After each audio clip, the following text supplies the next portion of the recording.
Não estou acompanhando o mangá, né? Só acompanho os spoilers no Twitter. Spoilers esses que o próprio ou a própria Gege Atukutami posta no Twitter, né? Que o próprio autor barra autora, que ninguém sabe, né? Posta spoiler do mangá dele, né? Uma loucura.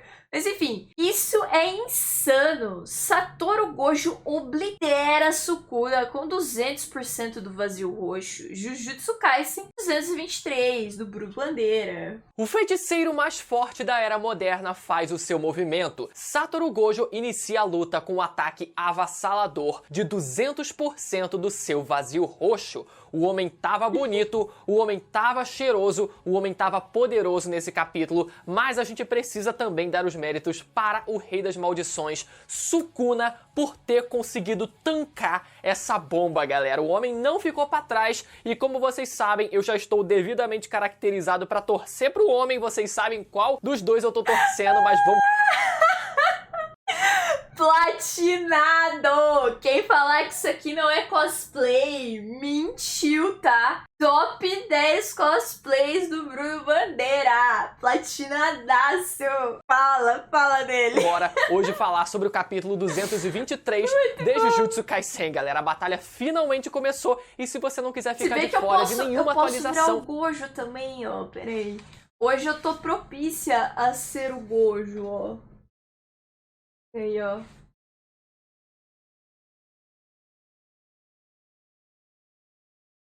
Eu precisava fechar aqui, ó. Gostaram do meu cabelo, meninas? Nossa, eu tô parecendo aquelas crianças da propaganda de Danoninho. Aquele Danoninho que congela. Eu tô só aquela criança lá. Tá pronto, sorvetinho.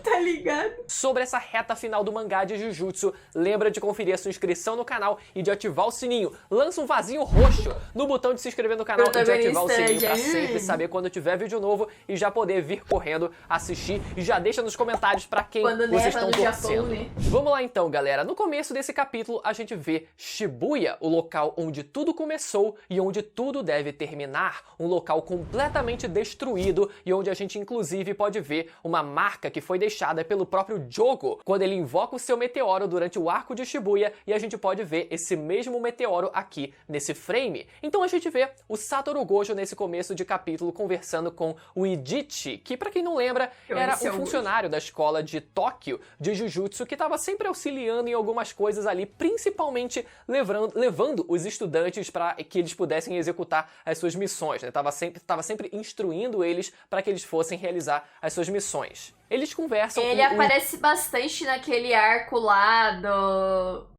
Era uma prisão, né? Que eles entram na prisão e tem um bicho lá. Aí esse cara aqui, ele aparece bastante nesse arco aí. Idichi pergunta como foi estar dentro do reino da prisão e o Satoru Gojo diz que o tempo passa muito rápido, que é como se você estivesse lotado de trabalho e uma semana passa num instante. E é muito engraçado porque a reação do Idichi é simplesmente dizer que eu entendo como é essa sensação e ele nem precisa ter sido preso dentro do reino da prisão para ele sentir a mesma coisa que o Satoru Gojo sentiu, não é verdade? Outra coisa que eles conversam é sobre a quantidade de espíritos amaldiçoados que assolam o bairro de Shibuya, mas que o quinto andar do subsolo de Shibuya, que pra quem não lembra, né, o arco de Shibuya aconteceu dentro da estação de Shibuya, que tem vários e vários andares ali pra baixo, e um desses andares foi onde exatamente o Satoru Gojo foi selado. Só que exatamente aquele local, mesmo depois de meses tendo se passado, ainda continua emitindo resquícios da sua própria energia amaldiçoada, que faz com que literalmente nenhum espírito amaldiçoado ouse chegar próximo daquele lugar. O hype no homem foi sendo construído a partir dessas primeiras páginas. E o Gojo aproveita para perguntar também sobre os civis que haviam sido expostos à suspensão de domínio do vazio ilimitado durante o arco de Shibuya por aquela mera fração de segundos, né, de 0,2 segundos, mas que eles já estão reabilitados ainda bem. Então foi muito legal que a gente vê o Gojo nesse capítulo mostrando uma preocupação genuína com aqueles civis que ele realmente estava disposto a proteger eles, né, não sacrificar eles por completo. Indo para o outro lado, vemos o Sukuna, onde ele conversa com o Uraume sobre o dia que havia sido definido, que era o dia de hoje, o dia 24 de dezembro, mas que não havia nenhum horário ou sequer local definido para essa batalha. Só que esses meros detalhes eles não eram necessários, já que logo no horizonte o Sukuna pode avistar a energia amaldiçoada do Satoru Gojo sendo emanada, então eles já sabiam onde exatamente eles iriam lutar. Depois a gente volta para o Satoru Gojo num pequeno flashback, onde a gente vê ele conversando com o diretor da escola de Kyoto, aquele velhote que depois do arco de Shibuya veio a lutar e assassinar o diretor da escola de Tóquio. Isso porque ele recebeu ordens dos superiores, né, do alto escalão da feitiçaria Jujutsu para que ele corresse atrás, ele conseguisse descobrir o segredo para a criação de cadáveres amaldiçoados. Isso porque o diretor da escola de Tóquio tinha uma relação muito íntima de ter criado, ele conseguiu criar o próprio panda, que veio a ser considerado, né, um cadáver amaldiçoado. Só que por mais que o diretor de Kyoto tenha matado o diretor de Tóquio por conta desse motivo, ainda assim o Gojo perdoa ele por isso. Na verdade, ele nem sequer culpa o velhote por isso e entende que Nossa, eu ele nem só tava... sabia disso, que o cara tinha morrido, que o velho tinha matado o cara. O cara, pô, era da hora, velho. Fez um panda. Nossa, eu não sabia. Seguindo as ordens dos superiores. O Gojo, além disso, também percebe que, além do fato do diretor de Kyoto ter conseguido essa informação da criação do método para a criação daqueles cadáveres amaldiçoados, ele ainda assim preservou essa informação, esse segredo, ele preservou como se fosse um segredo e não passou essa informação para os superiores. E foi isso que o Satoru Gojo percebeu nesse momento e diz que ele seria um ótimo diretor geral, já que ele se provou alguém íntegro, alguém que não estava simplesmente coagido com o sistema. Eu sempre odiei esse velho. E falando no sistema, a gente tem a revelação na página seguinte de que todo aquele alto escalão que sempre hostilizou o Satoru Gojo por ele ser o mais forte, por ele ser alguém literalmente incontrolável pela burocracia que existia no universo de Jujutsu, a gente vê nesse capítulo que eles foram completamente eliminados pelo próprio Satoru Gojo. O homem simplesmente tacou foda-se. Ele matou todo mundo e ele sim poderia ter feito isso desde o começo, mas ele já... Ele matou todo mundo? Como assim? Havia dito que ia deixar como tava daquele jeito, né? Não ia mexer com eles naquele momento. Mas sim, galera, o homem chutou o balde e isso vai fazer com que todo o sistema, todo o status quo da feitiçaria, né? Da burocracia, do sistema, de como funciona a feitiçaria nesse universo mude completamente e sofra uma renovação completa. Ainda durante esse pequeno flashback, vemos o Gojo conversando com o Idichi mais uma vez para que ele o ajude a criar uma barreira. A gente vai entender o motivo dessa criação dessa barreira mais pro final desse capítulo, mas isso faz com que o Idichi ele se pergunte, mas por que o Gojo pediria ajuda para ele, já que ele nem sequer é um dos mais poderosos para a criação de barreiras. Mas o Satoru Gojo responde que ele era alguém de confiança, e muitas das vezes isso vale muito mais do que poder necessariamente, né? E outra ajuda de quem o Satoru Gojo ele teve nesse capítulo foi da Utahime, que também fazia parte da escola de Kyoto, né? Que também ajuda, nesse caso, com a sua técnica do solo de área restrita, que no caso, na prática, amplifica a liberação de energia amaldiçoada de quem estiver dentro do raio da técnica. É explicado pra gente que dominar técnica Jujutsu significa dominar a subtração, prestem atenção nessa palavra, que é a capacidade de minimizar ao máximo as etapas necessárias na construção e no uso de sua técnica amaldiçoada na prática, seja a sua conjuração verbal, sejam os selos de mão, ou seja, é tudo feito para que você otimize o intervalo de tempo em que você execute a sua técnica para que você consiga... Ah, esses poderes de Jujutsu, né? Cada vez mais coisa pra gente aprender, né? É que Jujutsu, assim, cada vez surge mais coisa, entendeu? É uma loucura. É, vai vindo, entendeu? Mas o que eu entendi é que ela é sup. E é isso aí. Ela bufa, se pode bufar o Gojo. Mais rápido, né? Agir de maneira mais rápida em combate. Só que nesse caso, eles têm o tempo que eles precisavam para amplificar ao máximo a técnica do Satoru Gojo. A gente vê tanto a conjuração verbal visual, tanto os selos de mão quanto a dança da Utahime e a música do diretor de Kyoto ali somados em conjunto, onde é dito que ao sublimar a técnica Jujutsu com um ritual, é possível extrair até 120% de sua potência, ou seja, Caralho. além de todo o ritual que estava sendo executado com a ajuda da Utahime ali, usando da sua técnica não de forma otimizada e rápida, mas sim com todos os preparativos necessários. E somado a isso, a gente vê também o próprio Satoru Gojo também utilizando de conjuração verbal e selos de mão para fazer com que a sua técnica ficasse ainda mais poderosa e para decidir quem seria o desafiante e quem seria o desafiado É o Gojo com preparo, tá ligado? nessa batalha. Basicamente Ou seja, isso. quem estaria realmente desafiando quem? Quem estaria na posição de chefão nessa batalha final e quem estaria na posição de desafiante. E a gente vê a página seguinte do Satoru Gojo conseguindo usar 200% do vazio roxo, galera, com a união tanto do seu próprio ritual quanto também com a ajuda da amplificação do ritual feito a partir da técnica da Utahime. Ele consegue dobrar a potência da sua técnica e a gente vê esse golpe, galera. Porra, que página do homem, era lindo demais nessa página ali lançando o golpe e a gente vê ali simplesmente a reação do Sukuna reações, reagindo instantaneamente e tentando se defender com as mãos, galera. Foi exatamente, eu senti a mesma vibe que a gente teve quando o Itadori, lá na primeira temporada, tenta enfrentar aquela maldição de classe especial antes do Sukuna aparecer, né, e conseguir derrotar e randomizar aquela maldição, ele tentando também tancar o golpe com as mãos e a gente vendo ali os braços, né, os dedos do Itadori sendo completamente pulverizados. E nesse caso, a gente vê ali a reação do Sukuna só vendo aquele brilho ali que no mangá aparece preto até, inclusive, né?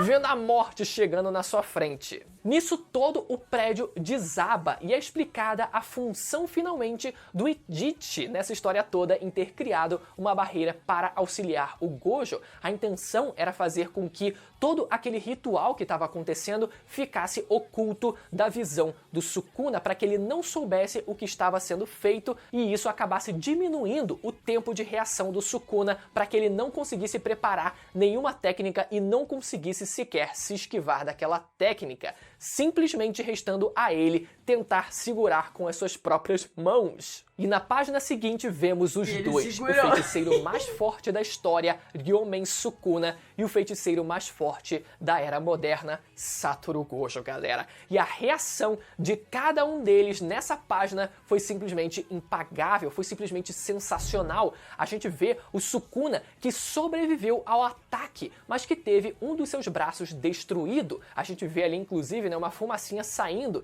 desse braço que foi completamente destruído, mas a gente também vê essa mesma fumacinha saindo do seu outro braço, ou seja, pode ser que aquele outro braço dele também tenha sofrido com o ataque do Gojo e também tenha sido carbonizada, mas que já tenha conseguido se regenerar antes da gente ver essa página, né? E do outro lado, a gente vendo a reação do Gojo, vendo que ele tancou a técnica mais poderosa até então do Satoru Gojo com a potência dobrada. E só Tipo, até então do Satoru Gojo com a potência dobrada. E eu só consigo me perguntar, galera, o que vai ser agora do Gojo? Porque, como eu falei pra vocês, todo o capítulo foi construído para que o Gojo brilhasse e era isso que a gente esperava mesmo. E aí o Sukuna perde uma mão e a outra já tá regenerada, tá ligado? Muito do Sukuna em batalha, mas tudo que a gente esperava era ver nesse primeiro momento o Gojo brilhando, a construção para que ele brilhasse nesse capítulo. Só que ao mesmo tempo a gente vê o Sukuna tancando o seu golpe mais forte com potência dobrada. E eu me pergunto, e agora? O que o Gojo vai fazer? Agora fudeu. Só que mesmo assim, o feiticeiro mais forte não se deixa impressionar e ainda diz, parece que você está me entendendo mal, então Pior que, mano, tipo, eu não consigo achar bonito o Gojo do mangá, cara. Não dá. deixe-me dizer. o desafiante aqui Nem é sempre você o preto e branco e é a melhor. reação do Sukuna com uma certa raiva ali no olhar, dizendo, moleque de merda.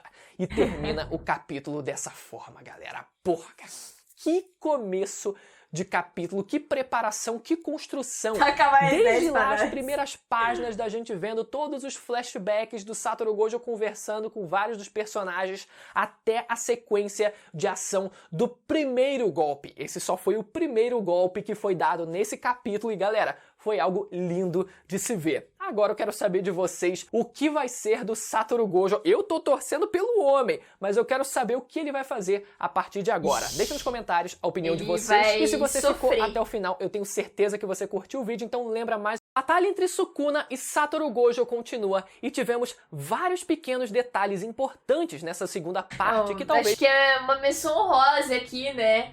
Lê aqui, ó, humilhação total. Gojo nem levantou pra lutar contra o Sukuna.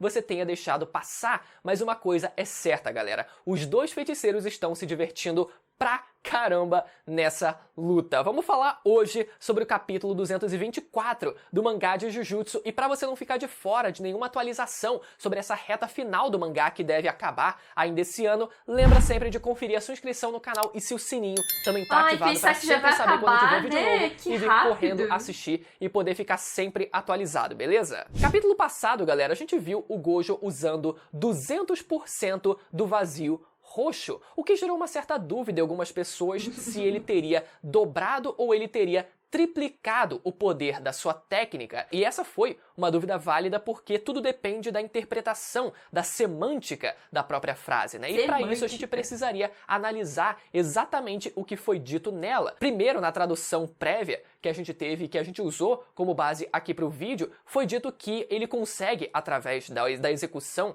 do ritual, né, extrair 120% da sua técnica, né? Um usuário pode extrair até 120% da sua técnica, o que dá um sentido dele ter, sim, tido um acréscimo de apenas 20%, porque 100% é basicamente o todo natural. Depois, a gente teve a tradução oficial da Manga Plus, e nessa tradução oficial é dito que uma técnica é elevada a 120% da sua potência, o que pode parecer um pouquinho confuso, uma nuance um pouquinho diferente, mas ainda carrega o mesmo significado. Você eleva a 120%. Se você estivesse usando 100%, seria o todo natural da sua técnica e somado a isso, esses 20%, que na prática tiveram outros acréscimos que fizeram com que ele executasse 200% da sua técnica. É diferente, por exemplo, se tivesse sido dito que a técnica ela foi, por exemplo, aumentada em 120%, porque quando você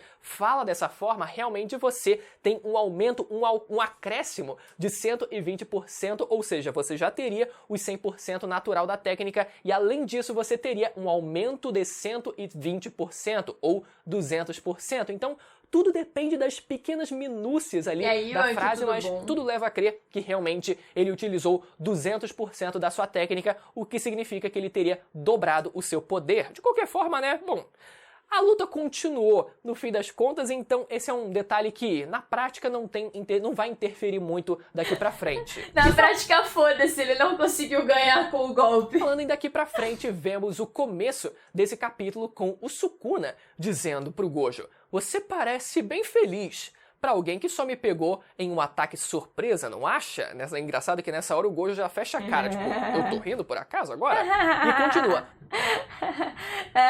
Precisou vir escondidinho pra bater em mim, né? Que coisa, hein? Você é só um peixe na minha tábua de corte. Um peixe talvez um pouco mais fresco, mas ainda assim só um peixe sem nome. E é muito engraçada essa forma que o Sukuna ele fala em relação ao Gojo por dois motivos. Primeiro, por conta das técnicas do Sukuna que sempre tem a ver com preparo de alimentos, né? Seja com técnicas de corte ou técnicas de fogo que ele usa para, bom, assar os seus alimentos, os seus inimigos ou cortar os seus inimigos. Então por isso que ele fala dessa forma, né? Referenciando ele como se fosse um peixe prestes a ser assado, prestes a ser preparado. E segundo, por conta... Eu não sabia que era yaoi e o Sukuna tava louquinho pra comer o Gojo. Que é isso, cara? Esse mangá aqui já foi mais family friendly. Que parada, hein? Diferença de idade quando ele diz, né, que ele é apenas um peixe, talvez um pouco mais fresco, ou seja, o Gojo é alguém Mas muito quem que mais não novo quer comer do que o o Gojo, Sukuna, né? mas não tem como o Sukuna ele não se sentir incomodado com isso pelo fato dele ser um feiticeiro milenar e ele tendo voltado recentemente Agora tá interessante ler esse mangá. e vendo o Gojo, por exemplo, conseguindo disputar um X1 com ele, dá uma sensação de, porra, de injustiça. Porra, eu tô aqui há 1000 anos e você chegou agora e já tá conseguindo lutar no meu nível? Como assim? Dá uma certa invejazinha ali no Sukuna, né? Então foi legal toda essa primeira frase deles dois conversando. Seguindo, vemos que o Sukuna já está completamente curado depois de conseguir aguentar os 200% do vazio roxo, os seus 2 braços já estão curados, contrariando a ideia de algumas pessoas de que ele não conseguiria regenerar depois de levar uma técnica como aquela. Mas é aquilo, galera, se os átomos, se as moléculas, elas são desintegradas, eu acho que na prática não interfere muito se foi através de um golpe normal, por exemplo, como o brilho vermelho ou o vazio roxo, por exemplo, porque na prática o que ele faz é conseguir reconstituir as suas células, né? Então, na prática, ele conseguiria sim se regenerar, como foi o que a gente viu nesse capítulo. Então, o Sukuna, ele já entra na sua pose de bucha, sua pose de luta, e ele De bucha. diz pra começar, vou te descamar primeiro, né? Mais uma vez, chamando ele de peixe, né? E na página seguinte, vemos o Gojo também se preparando pra entrar em combate direto contra o Sukuna e dizendo, galera, cara, foi louco isso, ele dizendo que pretende matar o Sukuna e o Megumi junto e que vai ficar na memória mesmo, tipo, vai ter que matar o Megumi e vai ficar na memória. Mas eu não acho que é bem assim, não. Eu acho que foi mais um blefe ali do Satoru Gojo ter dito aquilo só pro Sukuna se sentir meio pressionado, sabe? Mas na prática eu não sei se... Tudo bem, usou ali a técnica 200% do vazio roxo capítulo passado, mas... eu acho que ele já esperava que o Sukuna ele fosse aguentar aquilo, então não sei. Eu acho que eu senti um tomzinho, uma nuancezinha um pouco de blefe ali. Então os dois começam a se engalfinhar com o Sukuna ali, tentando dar uma chave de perna ali no Satoru Gojo. Fica aquela coisa meio... você não sabe se tá lendo um shonen, se tá lendo outro gênero, enfim. Mas seguindo, vemos o Gojo desviando ali de uma porrada. Chave de perna ali. Então os dois começam a se engalfinhar com o Sukuna ali, tentando dar uma chave de perna ali no Satoru Gojo. Fica aquela coisa meio... você não sabe se tá lendo um shonen, se tá lendo outro gênero, enfim. Mas seguindo... Yaoi confirmado. Até o Bruno percebeu a parada desviando ali de uma porrada do Sukuna e deitando no chão, galera. O homem não cansa de tirar onda com o Sukuna e deita no cara. Tá muito fácil. Vou ter que lutar deitado aqui, galera. E usa o que parece ser o brilho vermelho contra o Sukuna, jogando ele contra a parede e depois afundando ele ainda mais pra dentro ali daquele prédio e isolando ele bem pra longe mesmo, né? O Sukuna, ele até tenta se levantar logo em seguida, mas o Satoru Gojo chega correndo e mete um chutão na barriga do Sukuna que isola ele pra ainda mais longe até eles irem pra uma ponte, onde nessa ponte a gente vê que o Sukuna ele já consegue meio que se levantar e existe ali um efeito de corte, né, ao redor dos dois ali, recortando um pedaço da ponte que faz parecer que foi feito do próprio Sukuna, já que ele que possui habilidades de corte. Só que mesmo assim, mesmo essa sendo uma tentativa de deixar de desestabilizar também o Satoru Gojo, tirando ali o chão dele, ainda assim o Satoru Gojo ele salta e usando o seu azul, aparentemente, né, que é a sua força de atração, ele puxa o pedaço da ponte pra cima e arremessa contra um prédio, só que o Sukuna consegue desviar daquilo, né? E aqui é que a gente entra na parte talvez mais polêmica desse capítulo, que gerou algumas interpretações ali diversas ali do que aconteceu nessa página. A seguir, a gente vê o Sukuna preparando a sua técnica de corte do desmantelar e o Gojo ali num pequeno quadrinho fazendo uma expressão de que mais parece uma expressão de surpresa, um pouco de espanto também ao mesmo tempo. Parece a Belle Belinha. Oh, sério? Como assim? Que mais parece uma expressão de surpresa, um pouco de espanto também ao mesmo tempo, só que a técnica não acerta o Gojo, a técnica corta o prédio que estava atrás do Gojo. E aqui que foi a grande polêmica do que exatamente aconteceu nesse momento, sabe? Na minha primeira leitura, que eu inclusive fiz um react ao vivo aqui no canal, eu disse que fez muito parecer, deu muito a entender que o Sukuna ele mirou no próprio prédio, principalmente com a página seguinte que a gente vai ver depois, né? Deu muito a entender que o Sukuna ele já mirou para trás do Gojo ali para tentar criar uma distração para que o Sukuna ele fosse para cima do Gojo ali e aproveitar essa brecha. Só que algumas pessoas até sugeriram que talvez o Sukuna tivesse mirado no próprio Gojo e o Gojo ele teria desviado para que ele não fosse acertado. Só que isso não faz muito sentido porque o Gojo ele tem do seu infinito, então uma técnica como aquela teoricamente não teria efeito, não conseguiria transpassar. Por isso que o Gojo ficou, é sério que ele vai usar isso? Como assim? Tá maluco?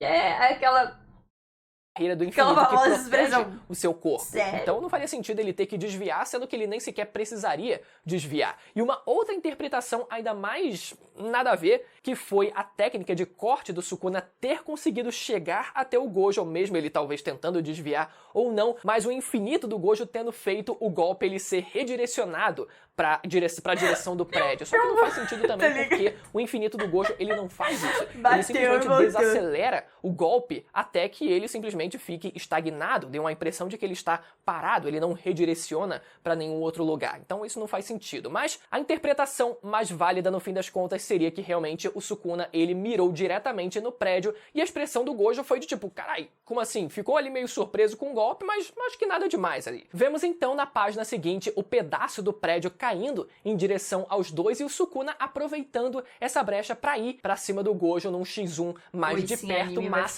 o seu infinito estava ativado. A gente vê que o soco do Sukuna não consegue pegar no punho ali do Satoru Gojo. E nessa hora a gente pode ver que os dois personagens eles estão cobertos de uma energia. E aqui pode ser, existe a possibilidade do Sukuna ele ter usado da amplificação.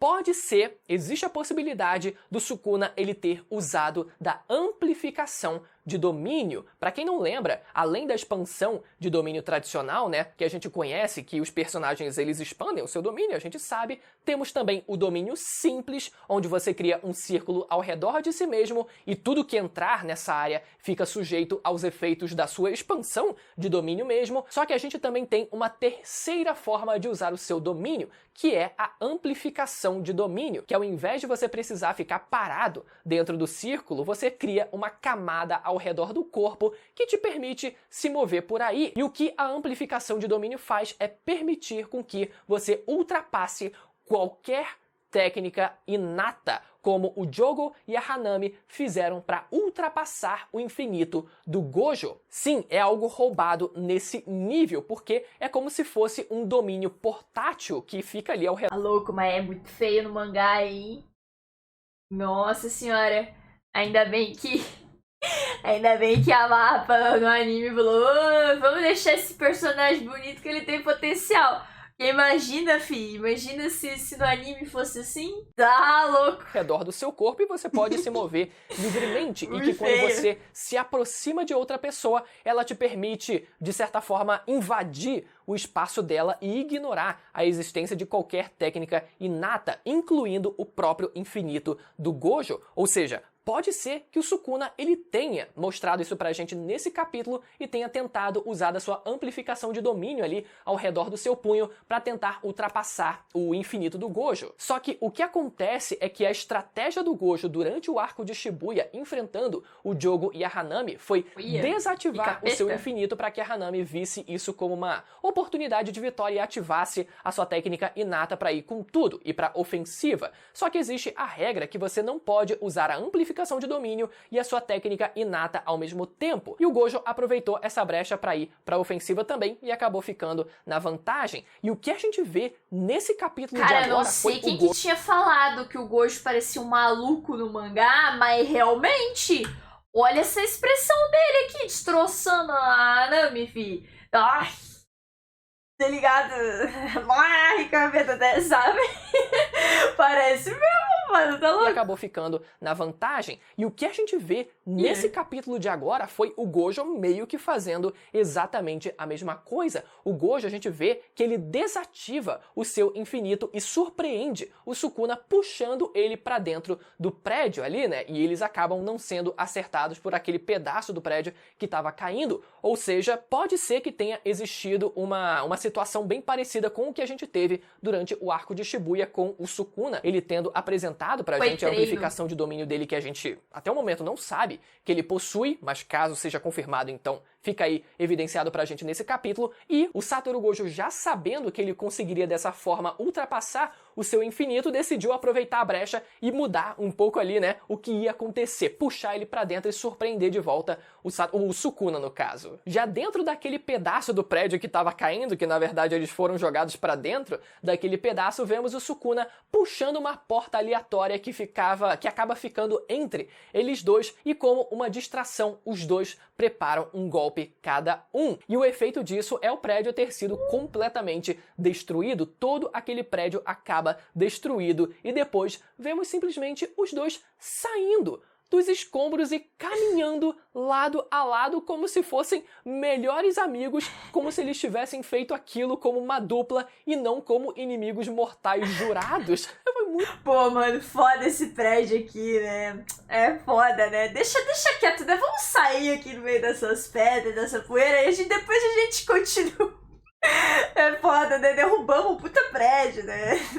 É engraçado isso, essa última página, porque o Gojo ele mesmo diz, né, que vai botar aquela destruição na conta do Sukuna, e o Sukuna responde dizendo como se ele tivesse moral alguma pra falar aquilo, né, pra dizer aquilo, sendo que ele também contribuiu pra destruição daquele prédio, né. E pra fechar a grande cereja, no finalzinho desse capítulo foi o Gojo lembrar que a Mei Mei estava filmando de algum lugar aquela batalha, lembrando que ela já tinha dito, né, que já tava rolando uns sites de aposta ali pra ver quem ia vencer, se ia ser o Sukuna ou se ia ser o Gojo, e a Mei Mei, boba do jeito que não é, né, já pelo visto tá filmando tudo que tá acontecendo, porque ela provavelmente deve ter apostado algum dinheirinho lá no site de aposta também, né? Esse foi um capítulo bem mais dinâmico, pouca coisa realmente grandiosa aconteceu, como foi no capítulo passado, teve pouquíssimo diálogo, talvez se tivesse tido um pouquinho mais deles dois trocando farpas enquanto a gente visse a porradaria, mas foi uma porradaria um pouco mais fria, né? Deu uma esfriadinha em relação ao capítulo passado. E falando nele, se você tá um pouco por fora de tudo que tá acontecendo, você pode conferir a minha última análise que vai aparecer na tela agora, se você quiser ficar um pouco mais por dentro de tudo que tá acontecendo. E lembra mais uma vez, se você curtiu o vídeo e ficou até o final, lembra de deixar aquele like, se inscrever no canal mais uma vez e ativar o sininho pra...